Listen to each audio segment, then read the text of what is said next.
RJ பாலாஜிட்டிருந்து இப்படி ஒரு சத்தமில்லாத சம்பவத்தை எதிர்பார்க்கவே இல்லை. சைலண்ட்டாக வந்து கலக்கிட்டு போயிடுச்சு சொர்க்கவாசல். இப்போ தான் படத்தை பார்த்தேன். படத்தில் ஒன்று என்னென்னு பார்த்தா 99 வந்து ஜெயிலில் ஒரு கலவரம் ஏற்படுது.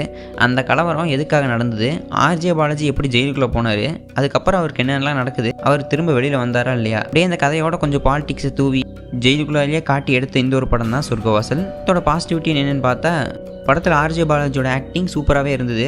இது வரைக்கும் ஒரு காமெடினாவே பார்த்து டக்குன்னு ஆக்டராக பார்க்கும்போது ஏற்றுக்க முடியாதுன்னு நினச்சேன். பட் நல்லா இருந்தது.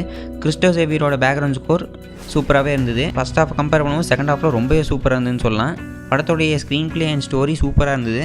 அது மட்டும் இல்லாமல் சினிமாட்டோகிராஃபி ஒர்க் நல்லா பண்ணியிருக்காங்க. ஜெயிலில் இருக்க ப்ரெசன்ட்க்கும் வந்து ஒரு சில பேக் ஸ்டோரி காமிச்சு அவங்களுடைய கொஞ்சம் எமோஷனை காமிக்கணும்னு நினச்சிருக்காங்க.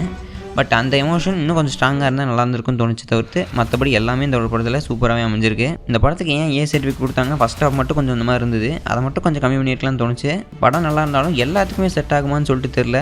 டோட்டலாக இந்த ஒரு சொர்க்கவாசல் ஒரு சூப்பரான படமாகவே டெலிவரியாக இருக்குது. இந்த படத்தை பற்றின உங்களோட ஒப்பீனியன்ஸ் என்னன்னு சொல்லிட்டு மறக்காமல் கமெண்ட் பண்ணிட்டு போங்க. தேங்க்ஸ் ஃபார் வாட்சிங் திஸ் வீடியோ. பை.